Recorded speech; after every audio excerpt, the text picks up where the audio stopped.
Capítulo de número 8 de Apocalipse, o livro, né? Nós vamos discorrer. Eu não sei se vocês lembram da última aula, eu duvido que lembre, já faz um tempo aí, né?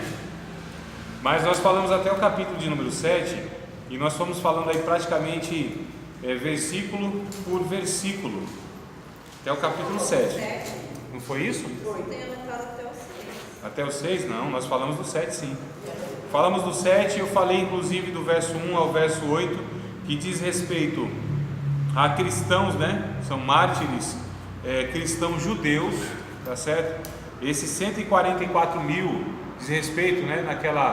Na grande tribulação, naquele período que ainda haverá na história humana, que é o finalzinho dos últimos tempos, onde Deus ele trará o seu juízo sobre toda a humanidade. Mas Deus reservará, né, algumas pessoas, e então um desses grupos é justamente o grupo judaico, né, ou seja, judeus que se converterão, tá certo, ao Evangelho.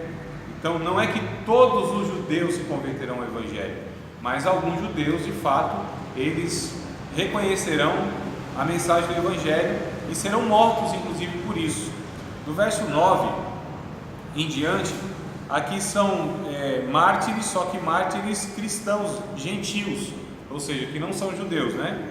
E aqui a gente percebe também que é uma multidão que também será martirizada, ou seja, como foi no início do cristianismo, irmão, lá nos 3 primeiros séculos, que morreram muitos e muitos. Aliás, eu quero recomendar um filme para vocês que eu assisti ontem, mas já faz um tempinho aí, né? Acho que no cinema já não está mais no tempo, que é Paulo, apóstolo de Cristo. Alguém assistiu esse filme? Não? Nossa, eu recomendo. É muito bom, né? Muito bom, bíblico, muito, extremamente bíblico, sabe? Uma coisa assim muito edificante. Conta fielmente a história, né? De fato, como foi. Então não tem ficção, sabe? Não tem, assim, é extremamente bíblico e é um filme interessante. Não é aquela coisa também maçante e tal. Muito interessante, muito edificante. É fantástico e agrega inclusive para o conhecimento bíblico histórico, né? Então é muito interessante. Deve ter aí na Netflix, quem assina a Netflix e tal, e consegue encontrar lá. Mas amados, voltando então nesses 3 primeiros. Oi? Não, você não falou sobre o 7, não, você deixou como lição de casa. O capítulo 7 não falei? 6 como lição, é mesmo? Daniel 9. Aí você falou que ia voltar falando sobre os 144 mil, ia voltar falando sobre os 7 selos. Sobre os selos eu não falei também? Rapaz, eu estou atrasado, pensei que eu já estava adiantado. Você deve ter dado em outro número. Não, foi de quarta. De quarta-feira eu estou dando a mesma matéria, então deve ter sido. Então eu não falei do capítulo 6, é isso? Não, falando dos selos. Então vamos lá. Falar do capítulo 6 então pontualmente, tá? Mas vocês leram, né? 6 você falou. Eu falei. Calma aí, me ajudem aí, pelo amor de Jesus. Estão falando. Não. Então o 6 eu falei, Angelazinha. Falou. 6 falou. Você viu? Não lembra? Eu anotei as coisas do 6. Eu não poderia ter anotado isso. A última parte. Vamos fazer o seguinte, irmãos, para agradar gregos e baianos, né? Gregos e troianos, eu vou pontuar aqui o 6 para recapitulação para quem já ouviu, né? Pode ser, Analice? E para quem não viu, não ouviu, não assistiu, então vai ter o conteúdo. Então vamos lá, desde o capítulo de número 6, Apocalipse então.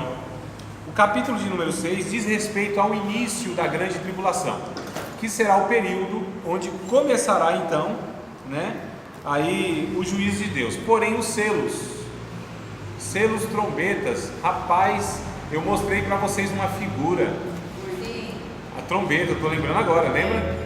Selo, trombeta e as taças, né? Então, Visto de cima e isso, visto de baixo. exato. Mas, porque na verdade aqui são relatos, mas não são ainda acontecimentos. Os selos, as trombetas e os cálices, na verdade, mais ou menos é a mesma coisa, porque o selo é o anúncio dos acontecimentos, né?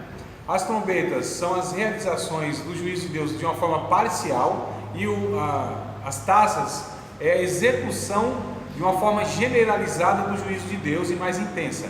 Entendeu? Então, o selo é o que? É a abertura daquele pergaminho, né? Então, aqui está sendo anunciado o que vai acontecer. Então, vai abrindo um selo, aí tem um pergaminho, abre outro selo, outro pergaminho. Então, em cada selo aberto tem um anúncio. Vai acontecer isso no primeiro selo, no segundo isso, no terceiro isso. Aí vem as trombetas, né? Então, a gente vai ver isso aqui. Então, oi? As trombetas são o juízo parcial. Parcial porque a gente vê lá, na terça parte da terra, terça parte dos homens. Então são o juízo de Deus localizado, né? As taças já é o juízo de Deus sobre toda a humanidade, em todos os lugares, sobre todos os povos. Então atinge de fato todo mundo. Isso, mas a gente vai perceber isso na leitura aqui também, mas tá? Espero que a gente perceba. Então vamos lá na leitura. E havendo o cordeiro aberto um dos selos, olhei e ouvi um dos 4 animais que dizia, como em voz de trovão: vem ver. E olhei e eis um cavalo branco, que estava sentado sobre ele, tinha um arco, e foi-lhe dado uma coroa, e saiu vitorioso para vencer. Nós lemos esse texto junto com Mateus capítulo 24, verso 5. Vamos lá em Mateus, capítulo 24, verso 5. Mateus capítulo 24, verso 5. Porque o Mateus aqui, na verdade, é a profecia de Jesus sobre esse tempo. E aqui, então, está se cumprindo, né? Aleluia! Louvado seja Deus! Então, Mateus capítulo 24, versículo de número 5, o que está escrito no verso de número 5 do capítulo 24 de Mateus. Repetir para vocês que não viram, capítulo 24 de Mateus, verso 5. Porque muitos virão em meu nome, dizendo, eu sou Cristo, e enganarão a muitos. Então, quem que viria? Seria o anticristo. E aqui, na abertura do primeiro selo, no capítulo 6, verso 2 de Apocalipse, há um montado num cavalo branco. O que representa esse cavalo branco? Representa a falsa paz, ou seja, o anticristo, que virá como um falso Messias, um falso Cristo, né? Trazendo, na verdade, uma proposta de paz entre as nações. Irmãos, o que nós temos desde que a gente se conhece por gente no cenário mundial? Guerra, não é? Desde que a gente se entende por gente, aquele Palestina, que a gente conhece como Palestina, pé de guerra ali, sempre foi, né? Cada vez mais vai se agravando. Então é Estados Unidos, é China, é Rússia, todas as nações poderosas são essas nações onde, ao invés de usar todos os seus recursos para promover a paz, é o contrário. Então nesse período surgirá um homem, um líder mundial. E aí a gente vê que o cenário mundial, sem querer sensacionalizar, ou seja, fazer assim um alarde todo, porque a gente percebe quando vão falar sobre a matéria Apocalipse, irmãos, o que tem de gente enfeitando o pavão, o negócio é simples, é objetivo. O que a Bíblia ela nos dá a possibilidade de fazer comparações, nós fazemos, mas tem coisa que não dá. Então a gente não está falando, porque assim, o anticristo já foi o Papa, já foi o Obama quando surgiu, né? Já foi o Lula não. Os líderes que vão surgindo, os líderes mundiais, não, esse aqui é o anticristo, os crentes, né? Surgiu o chip aí, o chip é a marca da besta, o código de barra é a marca da besta, e não sei o que, essas coisas não tem nada a ver, irmãos, tá certo? Então a gente precisa ter muita cautela para saber o que a gente pode contextualizar e comparar com esse cenário mundial, se de fato tem uma coerência com a profecia bíblica. Agora, uma coisa é fato que a gente observa: as nações, existem blocos econômicos e blocos que eles são unidos. Existe, por exemplo, o Mercosul, a ALCA, que mais? Me ajuda aí. A da Europa lá, qual é o nome? Que tem o euro agora não, já faz um tempo. Mas tem os blocos, né, que eles têm uma certa união. Então, assim, o que isso favorece? Favorece que se os principais países do mundo, as potências do mundo, eles tiverem uma certa unificação, como uma moeda única, uma língua que seja, né, ali única, ou que seja, por exemplo, já tentaram fazer uma língua chamada de Esperanto, que seria uma proposta de uma língua universal. Mas a gente percebe que hoje tem línguas que são faladas em quase todos os países, como por exemplo o inglês, fato, o espanhol e o francês. São as 3 línguas que, né, A maioria dos países aí você tem acesso com essas línguas aí. Mas a questão é, então a gente percebe que existe essa união. Isso favorece para que surja um líder que possa então, né, tá aí manipulando e tendo influência então com toda essa potência mundial. E o anticristo será de fato um grande líder religioso, político, tá certo? O anticristo será um líder político. O falso profeta será um líder religioso. A Bíblia diz que o falso profeta, aliás, o anticristo, ele vai dar suporte para o falso profeta e vice-versa. Então um vai favorecer o outro. Então imagina duas pessoas, um no campo da política, né, que envolve não só economia, mas exército, educação, cultura, tudo, e um no campo da religião. Imagina só, ou seja, um líder que ele manipula, ele lidera a religião do mundo, e o outro que lidera aí a educação, a economia. Imagina, amados. Então aqui estará, na verdade, os dois homens segundo a eficácia de Satanás, que é o que Paulo vai dizer em 2 a Tessalonicenses, capítulo 2. Vai dizer que haverá um segundo a eficácia de Satanás. Ele falará como ele terá um poder, irmãos, de convencimento semelhante a um dragão, né? Hitler, ele era um homem assim, eu já estudei a história de ele, vi alguns filmes muito interessantes também, eu acho que eu indiquei para vocês. Hitler, a trajetória do demônio. Alguém assistiu esse filme? Muito bom, amado, muito bom. Deve estar até em YouTube, aí, coisa acessível. Hitler, a trajetória do demônio. Tem um livro também muito interessante, Hitler, o quase anticristo, né? Aí mostra a biografia dele, como que ele conseguiu. Então assim, o homem era fantástico no poder da fala, no convencimento. Isso é impressionante.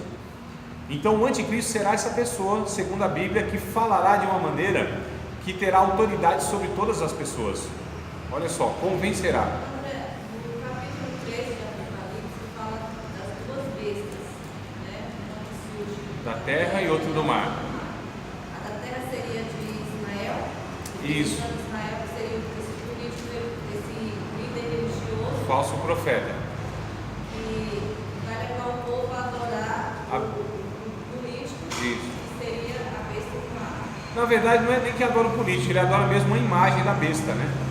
Haverá uma imagem, haverá de fato, diz aí no livro de Apocalipse, que haverá uma imagem a ser adorada. Não se sabe ao certo o que será essa imagem. O que a gente sabe é que as pessoas se afastarão de Deus, o Deus verdadeiro, do Evangelho de Cristo, é fato, e vão adorar. Agora exatamente o que é essa imagem não se sabe. Essa imagem, inclusive, porque assim, atrás das imagens, irmãos, existem os demônios. Paulo diz isso em, acho que é 1 Coríntios capítulo 8, se não me falha a memória. O que é o ídolo? O ídolo não é nada, né?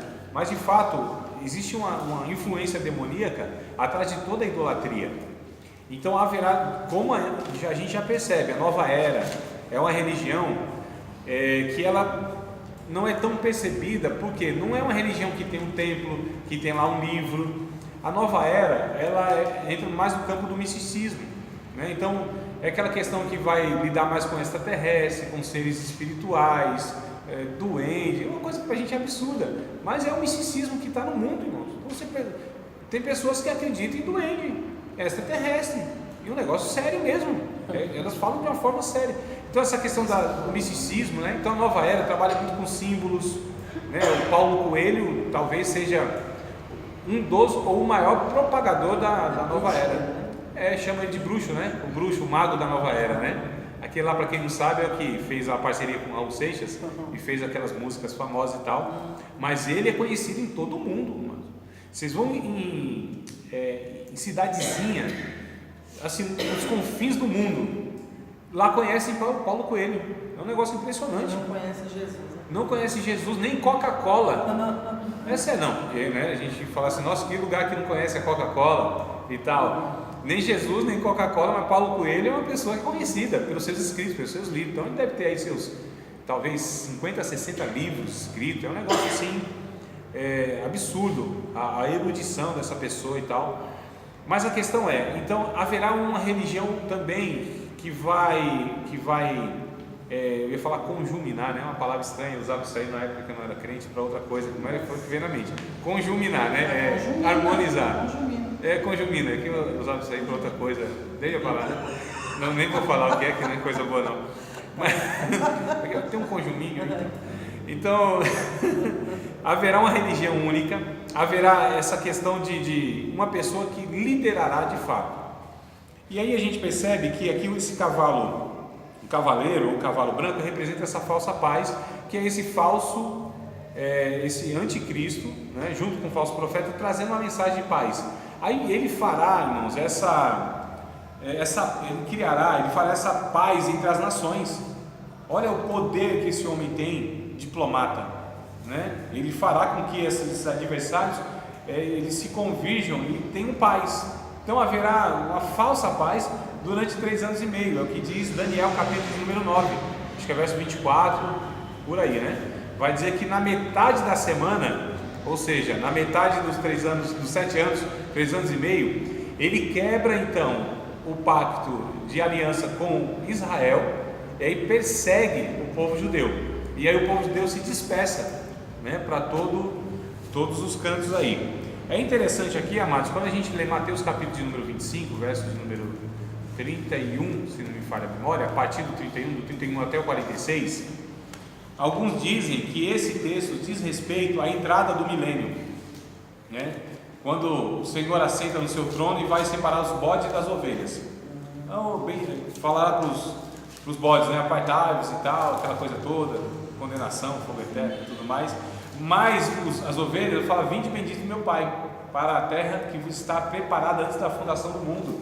Então alguns entendem que entraram no milênio. Como que alguns entrarão no milênio? Inclusive pecadores entrarão no milênio. Como que pode ser? Como que essas pessoas entrarão no reino de 1000 anos, para quem, e a gente está seguindo essa linha pré-milenista, né? Ou seja, o milênio como sendo literal, 1000 anos mesmo, que Cristo reinará no final das contas. Como que essas pessoas entrarão? Pelo fato de terem ajudado os judeus nesse período, porque eles serão perseguidos. Só que algumas pessoas ajudarão. E aí Jesus disse: olha, tive fome, deste-me de comer, tive sede, deste-me de beber, estava nu e vestiste, estava na prisão e fosse me ver, estava no enfermo e fosse me visitar. Mas quando nós fizemos isso? Quando fizéssemos desses meus pequeninos, a mim o fizesse. Então eles entrarão no reino milenial, pelo fato de terem, não quer dizer que são salvos ou serão salvos, tá certo? Mesmo porque a gente vê em Apocalipse que quando Satanás é solto depois de 1000 anos, ele ainda engana um monte de gente. Olha o poder, irmãos, de engano desse ser. Mesmo essas pessoas ver Jesus, literalmente eles estão vendo Jesus durante 1000 anos, mesmo assim Satanás ainda conseguirá, depois de ser solto, enganar um monte de gente para ir contra o próprio Cristo. Não é um negócio assim espantoso, assustador, né? A gente percebe então que se não é a graça de Deus na nossa vida, a gente é enganado. A gente tem que ter muito cuidado. Eu não estou querendo aqui subestimar o poder de Satanás, mas eu também não quero menosprezar o poder de Satanás, porque a história mostra que ele é um ser perspicaz, né? Perspicaz, assim fala. É um ser astuto, né? Chamado de um enganador. Então a gente percebe aqui que haverá essa falsa paz. Estou me demorando muito, deixa eu ir um pouquinho mais rápido. Então ele tem uma característica no verso 2, que ele estava num cavalo branco, ele tinha um arco na sua cabeça. Isso diz respeito a uma coroa, né? Ou seja, aquele que estava tentando uma vitória e saiu vitorioso para obter uma vitória. Verso 3, havendo aberto o segundo selo, verso 3 do capítulo 6 de Apocalipse, né? Capítulo 6, Apocalipse 6 e 3. E havendo aberto o segundo selo, então o primeiro selo é o anúncio de que virá um homem, um líder, que virá trazendo uma falsa paz. E havendo aberto o segundo selo, ouvi o segundo animal dizendo: vem ver. E saiu outro cavalo vermelho, e o que estava sentado sobre ele foi dado que tirasse a paz da terra, e matasse uns aos outros, e foi-lhe dado uma grande espada. Então olha só, depois dessa falsa paz, 3 anos e meio, o que vai acontecer? Um grande genocídio, uma grande matança. Aí vai vir as guerras, tá certo? Então aquela falsa paz acabou, né? Haverá perseguição. Quem não adorar a besta não vai ter acesso nem à comida, nem à água, nem a nada. E quem quem quiser ter esse acesso vai ter que negar o nome de Cristo, automaticamente adorará a besta. Olha só, amados, um negócio muito sério. Água é algo que a gente já percebe que está se esvaindo, comida, né? Então nesse tempo a gente vai perceber aqui, depois dos outros selos, que isso tudo vai se rareando, vai acabando. Então, para a pessoa ter acesso, amados, ela vai ter que de fato aderir a essa adoração a Satanás. O satanismo vai crescer e muito, né, nesse tempo. Mas nesse tempo aí a gente já está com Jesus, né? Acredito sim, eu espero. Os que ficaram não vai estar com Jesus mais, porque não vai Não, aguentar. sim, mano, sim. Eu acredito então, como a gente está seguindo a linha pré-tribulacionista, que diz que a igreja é tirada antes do começo da tribulação, por isso que é pré-tribulacionista, né? Então tem as correntes que eu falei para vocês no começo das nossas aulas. Então, aqueles que pensam que a igreja vai ser tirada antes dessa grande tribulação, outros que acreditam que vai ser no meio da grande tribulação e outros só no final. Então é pré-tribulacionista, mid-tribulacionista e pós-tribulacionista. Então eu acredito sinceramente que nós vamos ser arrebatados antes. E o arrebatamento é o que dá início, inclusive, a essa contagem desses 7 anos. Tá? Eu acho lá. O livro de Apocalipse está na ordem cronológica? Não é um negócio assim linear, né? Que vai acontecendo. Porque o 8 e 9 fica meio. Então, estranho, a impressão é assim: acabou tudo, né? Já acabou o mundo, já o pau quebrou, está tudo encerrado. Aí começa a falar, não é possível, tudo de novo. É porque é cíclico, né? O que acontece? É falado do começo ao fim, de uma perspectiva, de um olhar, trazendo algumas informações, acabou lá.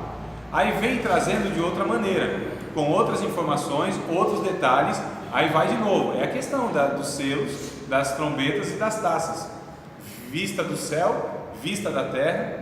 Então é interessante que ele é cíclico, né? Essa questão que vai fechando, acaba, aí de novo acaba, de novo acaba. Então não é algo assim cronológico, que capítulo a capítulo você vai indo até chegar no final. Não é, não. A gente vai lendo, a gente percebe isso claramente. Então vamos lá. Então a gente lê 24 de Mateus, sempre com 24 de Mateus. Deixa lá o dedinho lá, marca a página lá, a mão lá, Mateus 24. Que a gente vai comparando o que Jesus disse, a profecia de Jesus, e vai se cumprir tudo, irmãos, tudo. Historicamente, tudo vai se cumprir. Jesus disse, né? Então, no verso número 3 e 4, nós lemos sobre um cavalo vermelho. O vermelho representa o quê? O sangue, derramamento do sangue, tá certo? As grandes guerras que haverá nesse tempo aqui. Então, capítulo de número 24, versículo de número 6, Jesus disse: vocês vão ouvir guerras e rumores de guerras. Olhai, não vos assusteis, porque é necessário que tudo isso aconteça, mas ainda não é o fim. Na verdade, irmão, existe, a gente chama de uma escatologia iniciada e uma escatologia acabada. A escatologia iniciada, ela começou no ano 70 depois de Cristo, ou seja, uns 40 anos depois do que Jesus disse, só 40 anos, onde o general Tito, que é general de Roma, Império Romano, vem e destrói a cidade de Jerusalém. O templo não sobra pedra sobre pedra, né? Tudo é destruído. Então isso se cumpriu no ano 70, ou seja, 40 anos depois do que Jesus falou. Isso a gente chama de escatologia iniciada. Então aqui começa, é um início, né? Ele diz, olha, é o princípio ainda, mas não é o fim. Então olhe, observe. Então são sinais que Deus nos deu para que a gente pudesse observar, irmãos. Tá certo? A Bíblia nos dá sinais. A Bíblia não fala o dia, aí que é o problema de muitos, colocaram data, né? O ano tal, vai acabar o mundo, vai ser o arrebatamento. Lembra do ano 2000? Que deu aquele alvoroço todo? Os computadores vai apagar tudo, vai ser uma bagunça mundial. Foi, né? Disseram assim, até disse assim, 2000 chegarás, mas não passarás. Então, mas vai vir no ano não sei o que, porque aí faz as contas, irmãos. A Bíblia ela não dá. Jesus disse que no capítulo de número 1 de Atos, que os tempos, as estações, não competiria a nós saber, mas a gente teria que viver uma vida de vigilância, uma vida íntegra, uma vida santa, porque a qualquer momento Cristo pode vir arrebatar a igreja. Isso pode acontecer agora, nesse exato momento? Pode. Eu posso nem acabar essa aula? Posso. não acabar a aula, né? E ele também não vai nem precisar mais, a gente já vai estar no céu, né, meu Cláudio? Estamos lá no céu, então pensa pura. Então, não vai ter mais essa necessidade. Mas aqui a gente percebe que são sinais que são dados. Fala assim, André, mas guerra sempre existiu, desde que o ser humano é ser humano. Mas a gente percebeu que no século passado, a intensidade das guerras, foram mais guerras e morreram mais pessoas, estou falando do século passado para cá, do que toda a história da humanidade juntas, irmão. Vocês conseguem entender um negócio desse? A gente está falando de milhares e milhares de anos, juntos, todos esses milhares de anos, as pessoas que morreram em guerras e as guerras que tiveram, não foram comparadas com essa que nós tivemos há 100 anos para cá. Olha, não é assustador isso? E os terremotos? Sempre houve também, a gente vai lá no livro de Zacarias, e outro livro lá que eu esqueci o nome, lá tem lá descrito terremoto também, que houve naquele tempo, mas o volume, a intensidade, a frequência de terremotos tem aos montes aumentado. E as pestes, as doenças, sempre houve também, desde que o ser humano é ser humano, mas o que tem aumentado das doenças desse século também passaram para cá, então essas coisas têm sido sempre avolumada, agravada, tem se aumentado, né? Então são sinais, irmãos, tá? Não é para se espantar, não é. Eu fico meio bravo quando acontece alguma coisinha assim, o povo já, né, os crentes já aí mandam o WhatsApp assim até umas horas. Os que não se contentam de mandar no grupo ainda mandam no privado para mim. Eu já estou no grupo, eu recebo. Não precisa mandar no privado, pelo amor de Deus. Vai um alerta aqui. Depender de mim, você não vê nem eu. Nem eu. Então vamos lá. As anti-zapianas estão aqui. Então, irmãos, olha só. Então acontece qualquer coisa, o povo já cria um alarde. Não, amados, é só para a gente ir observando. E que isso sirva de alerta para que a gente avalie a nossa vida, né? Então essas coisas são um alerta para nós, é uma luz amarelinha. Então vamos lá. Guerra, rumores de guerra e tal, olhai e não vos assusteis. Verso de número 5 de Apocalipse, capítulo 6. Capítulo 6, verso 5. E havendo aberto o terceiro selo, ouvi o terceiro animal dizendo: vem ver. E olhei, e eis um cavalo preto, e o que sobre ele estava, assentado, tinha uma balança na mão. E ouvi uma voz no meio dos 4 animais, que dizia: uma medida de trigo por 1 dinheiro, 3 medidas de cevada por 1 dinheiro, e não danifiques o vinho e o azeite. Aqui haverá então Apocalipse 6, né, verso 5 e 6, haverá aqui uma grande escassez de alimento. Irmãos, são o que as guerras trazem: doença, falta de alimento, não é? Só olhar lá para Alepo, aquela cidade lá devastada, meu Deus do céu, é um negócio impressionante. Eu acho que vocês todos devem, né, conhecer lá a história, né? É a mais recente agora, que inclusive até semana passada ainda, por esses dias ainda vai continuar mostrando, porque continua lá, várias crianças órfãs inclusive, né, doente, com fome, então não tem água, não tem comida, não tem saúde, não tem nada. Olha só, irmãos, então a gente percebe que haverá uma grande escassez de alimento aqui. Verso 7, o 4º selo. Havendo aberto o 4º selo, ouvi a voz do quarto animal que dizia: vem ver. E olhei, e eis um cavalo amarelo, e o que estava sentado sobre ele tinha por nome Morte, e o inferno seguia, e foi-lhe dado poder para matar a 4ª parte da terra, com espada e com fome, com peste e com as feras da terra. Amados, já morreu muita gente na guerra. Aqui o cavalo vermelho, olha só, morreu muita gente. Só que ainda haverá um crescimento muito grande da violência, homicídio, assassinato. E aí aqui haverá a 4ª parte da humanidade morrendo de uma vez só, irmãos. É uma violência generalizada por todo mundo. Imagina um negócio desse. Hoje nós temos, vou arredondar, não chegou ainda não, mas 8 bilhões, vamos colocar 8 bilhões de seres humanos. A gente tem 7,8 bilhões de pessoas, né? Só para ajudar na conta, que eu não sou muito bom em matemática, vamos colocar 8 bilhões de pessoas, a população da Terra hoje. O que é uma 4ª parte? Dividido por 4. Seria o quê? 2 bilhões de pessoas morrendo, praticamente de uma vez só. Vamos colocar aqui, não dá para precisar se é numa semana, se é num mês, mas é algo assim, num espaço muito curto de tempo. 2 bilhões de pessoas morrendo. Para que a gente tenha ideia do que são 2 bilhões de pessoas morrendo de uma única vez, são 10 vezes o país do Brasil, a população do país do Brasil, que são 200, estou arredondando para menos, inclusive, né? E a China inteira?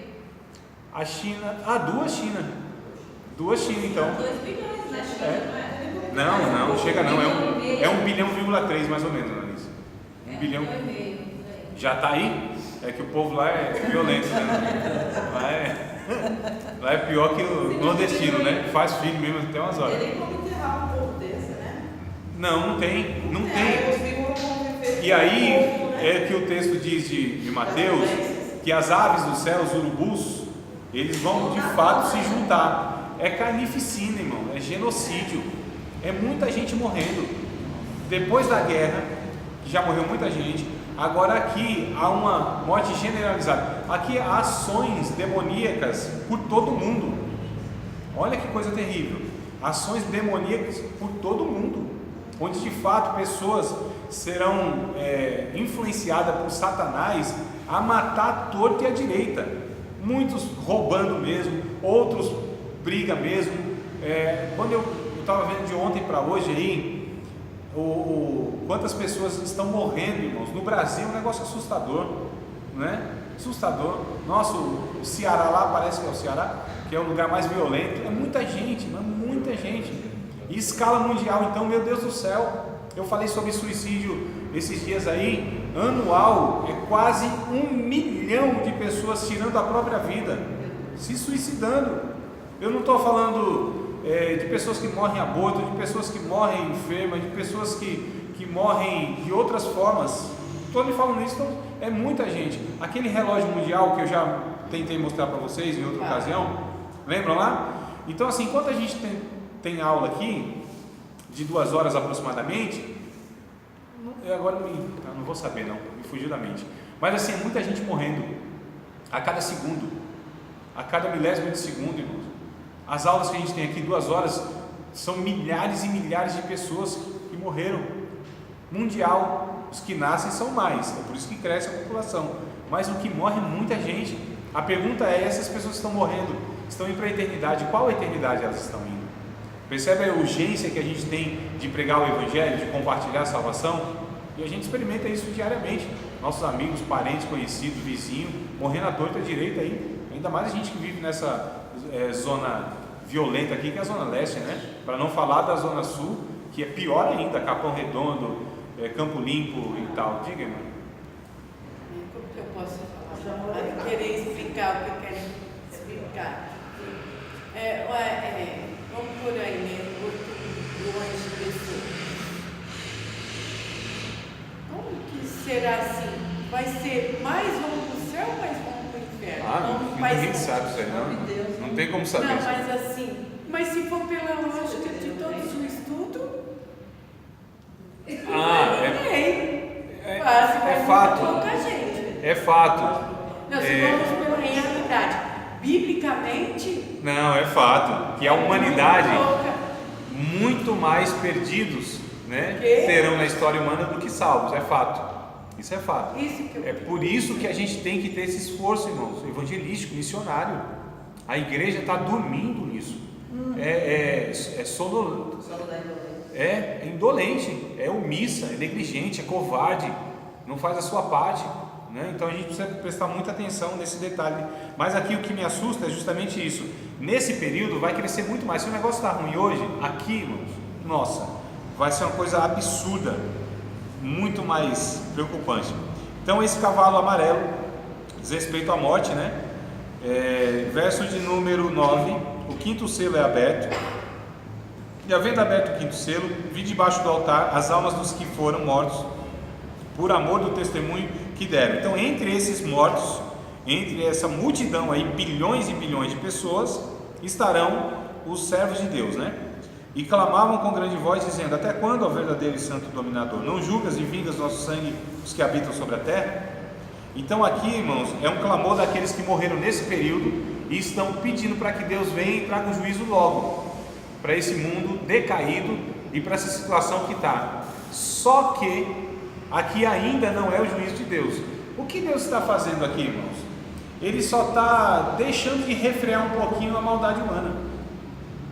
Olha só, é como se Deus tirasse um pouquinho a sua mão de graça e deixasse o homem fazer aquilo que é da sua natureza: violência, morte, egoísmo, pecado.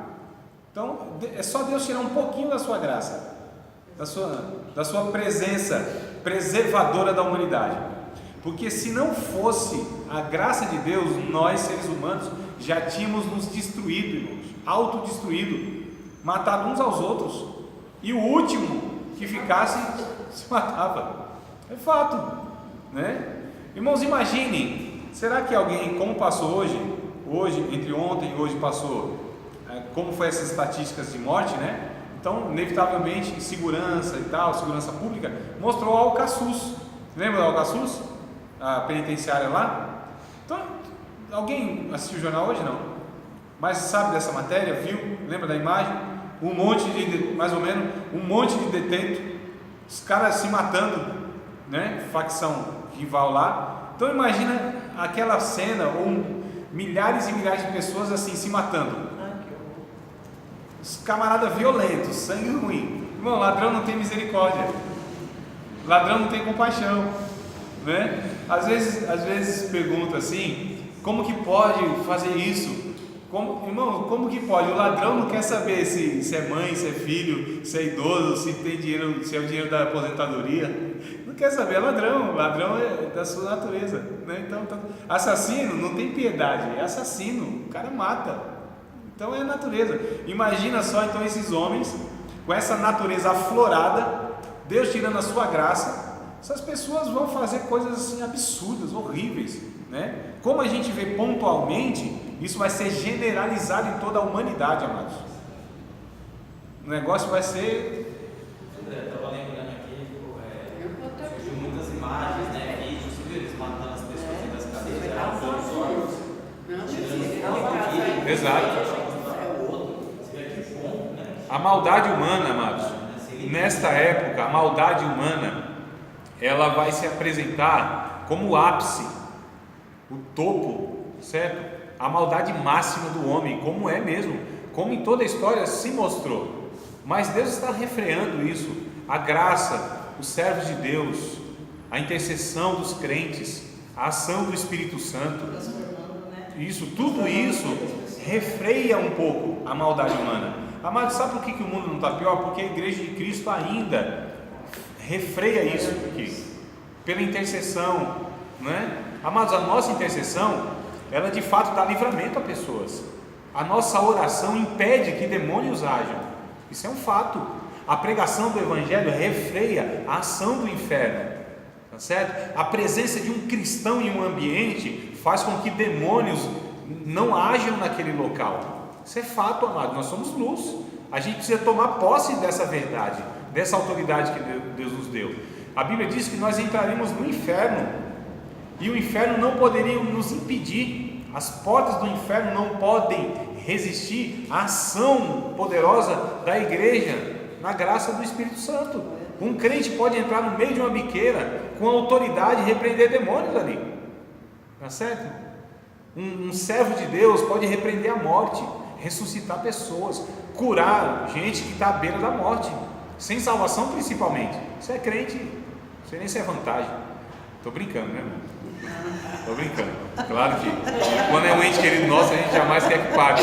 Mas eu digo assim, amados, olha só, quando a gente vê uma pessoa perdida no leito de morte, a gente sabe que o destino daquela pessoa vai ser triste. E o poder que Deus nos dá para repreender a enfermidade ali e dar mais uma oportunidade para aquela pessoa, ou pregar o Evangelho naquele momento, que ainda que ela parta, mas vai partir para a eternidade salva. Então é por isso que o mundo não está pior, porque a igreja de Jesus está aqui na terra. Segunda carta de Paulo aos Tessalonicenses, capítulo de número 2, vai dizer que o anticristo não se manifesta, a maldade não se prolifera mais ainda, porque ainda tem um que o detém. Quem detém é o Espírito Santo através das nossas vidas, amados. Nós somos canal de Deus, onde Deus nos envia, onde a gente é enviado por Deus, onde a gente convive, no meio onde a gente vive. A gente precisa exercer essa autoridade, né? Mas aqui vai ser estreito o negócio aí. Como a igreja vai ser retirada, então, ó, você vê os servos de Deus morrendo aos montes aqui. Os cristãos sendo atropelados aí pela máquina satânica de matar, né?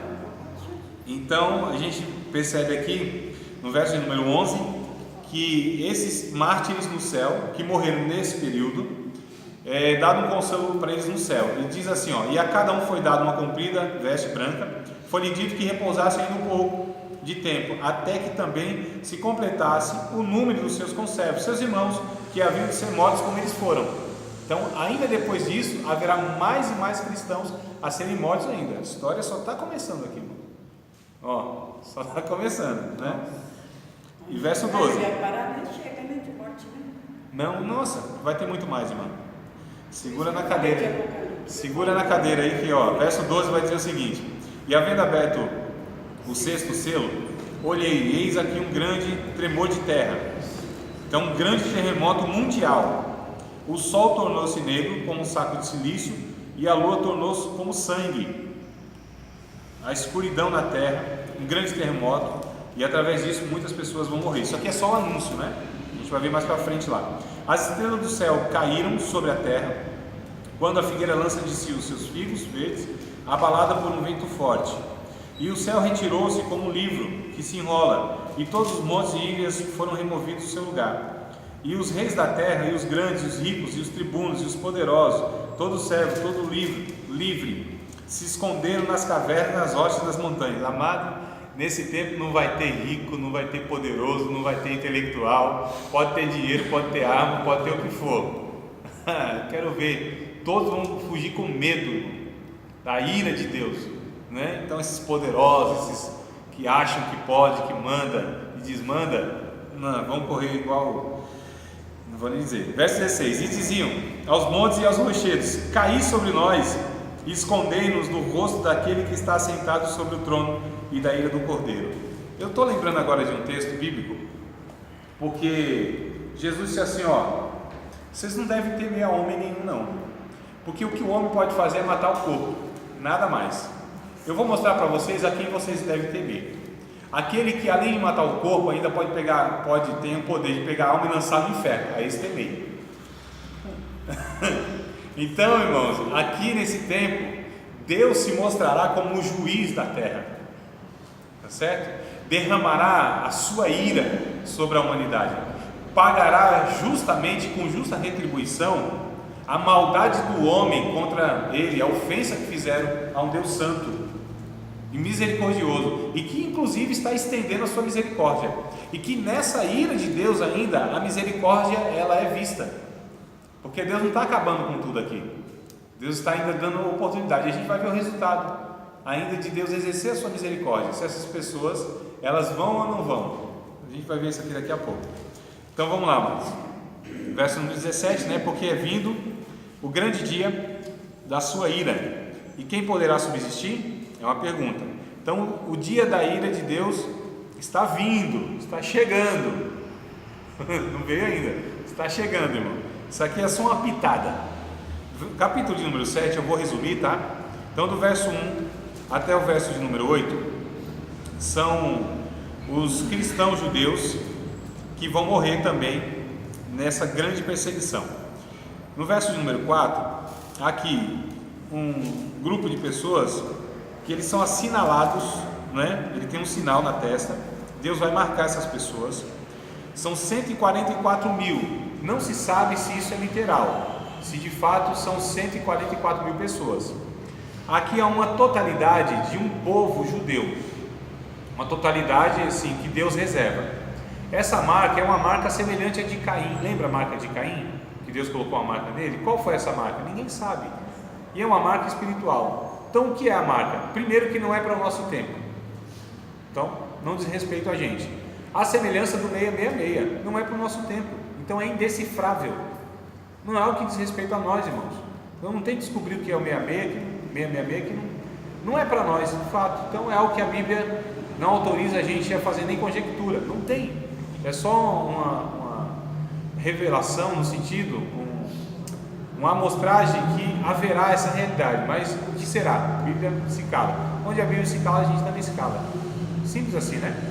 Então o que acontece? Aqui a gente vê que pega esses 144. Oi?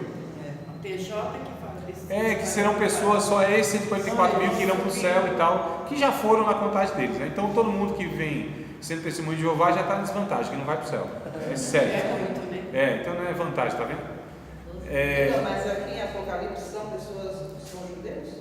São cristãos oriundos das 12 tribos, ou seja, são judeus, que aceitarão a Cristo nesse processo de grande tribulação.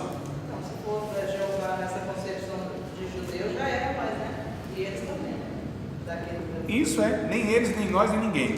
No capítulo 14 de Apocalipse, aparece lá, olha, tá vendo como parece que é a mesma coisa, mas não é, né? Aparece de novo aqui os camaradas, no verso 1, ó. E olhei eis que estava, capítulo 14 de Apocalipse, verso 1. E olhei eis que estava o Cordeiro sobre o monte Sião, e com ele os 144 mil, que em sua testa tinha escrito o nome dele e do seu pai. Olha que coisa interessante.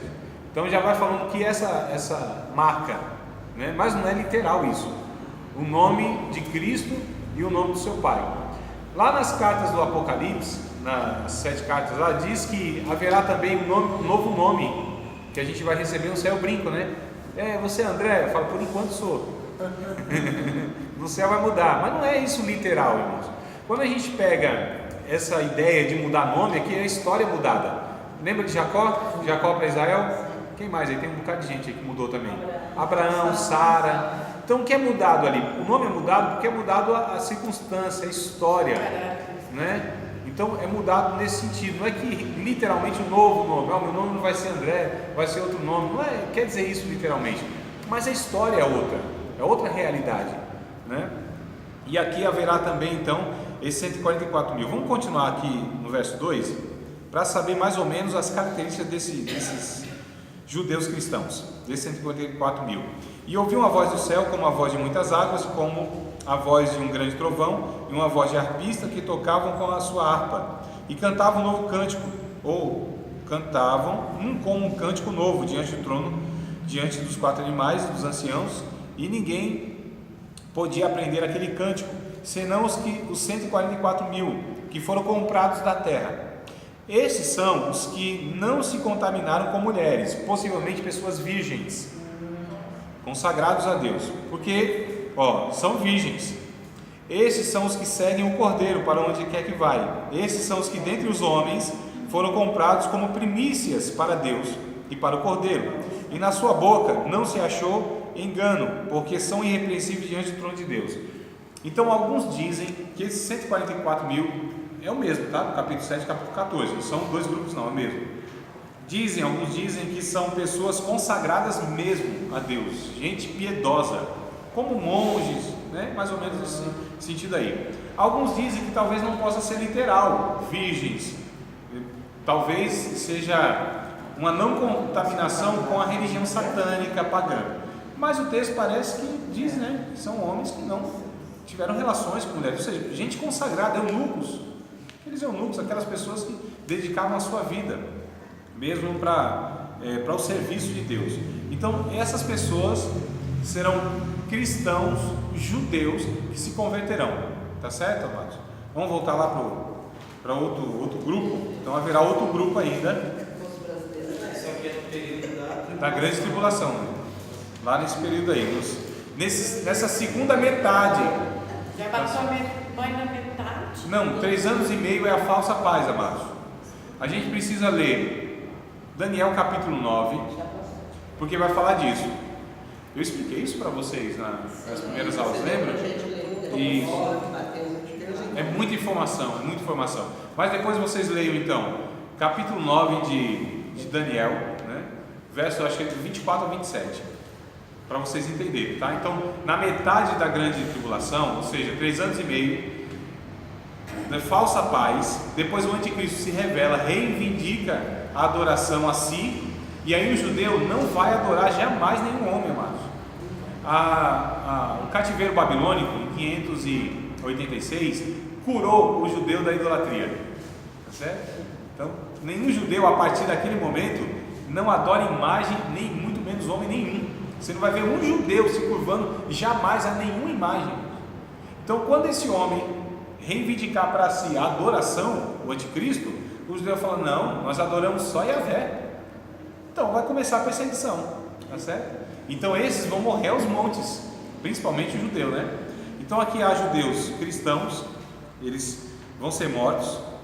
O verso de número 9, há outro grupo de mártires, ou seja, outro grupo de pessoas que morrerão pela fidelidade a Deus. E aqui são cristãos, são cristãos gentios, ou seja, que não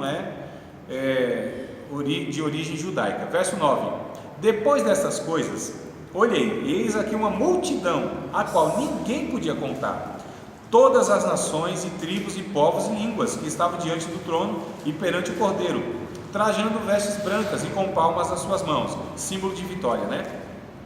E clamavam com grande voz, dizendo: salvação ao nosso Deus, que está sentado sobre o trono, ao Cordeiro. E todos os anjos estavam ao redor do trono, e dos anciãos e dos 4 animais, prostraram-se diante do trono, sobre o seu rosto, e adoravam a Deus, dizendo: amém, louvor e glória, sabedoria, ações e graças, e honra, poder e força ao nosso Deus, para todo sempre, amém. E um dos anciãos me falou, dizendo: e esses que estão vestidos de vestes brancas, quem são? E de onde vieram? E eu lhe disse: Senhor, tu sabes. E ele disse-me: esses são os que vieram de grande tribulação, lavaram as suas vestes e as branquearam no sangue do Cordeiro. Por isso estão diante do trono de Deus e o servem de dia e de noite no seu templo. E aquele que estava sentado sobre o trono os cobrirá com a sua sombra. Nunca mais terão fome. Olha, passaram fome, irmãos, perseguição, com aquele cenário de fome, porque não adoraram a besta, não tinham a marca da besta, não compravam, não vendiam, não faziam nada, passaram fome. Alguns inclusive devem ter morrido de fome. Nunca mais terão sede, nem sol nem calma alguma cairá sobre eles, porque o Cordeiro que está no meio do trono os apacentará e lhes servirá de guia para as fontes das águas da vida, e Deus limpará dos seus olhos toda lágrima. Então haverá aqui mártires na grande tribulação, como houve nos 3 primeiros séculos da igreja, uma multidão de cristãos, gente que era morta e jogada assim nas ruas de Roma, porque matava e jogava. Faltou madeira nesse tempo, irmãos, para fazer tanta cruz. Pegavam os cristãos e colocavam como piras, como tochas, para iluminar as cidades de Roma. Os cristãos, era muita gente. Jogaram, não dava conta de jogar para os animais, não dava conta, tanto é que não enterravam. Daí que surge o cemitério, foram criados pelos cristãos. A palavra oriunda, cemiterium, no latim, quer dizer lugar onde se dorme. Então é um conceito cristão isso. Não existia cemitério coletivamente, né, nesse sentido. Então daqui surge, porque os irmãos viam os nossos irmãos jogados nas ruas, pegavam e enterravam eles. Então a semelhança desses 3 séculos, aqui também vai morrer mais multidões e multidões de cristãos, de gente que professa o nome de Cristo por fidelidade. Então a salvação nesse tempo aqui, o negócio vai ser duro, tá certo? Tem que aproveitar hoje que tem um apocalipse que ia ter outra igreja. Não. Só morte, só sangue.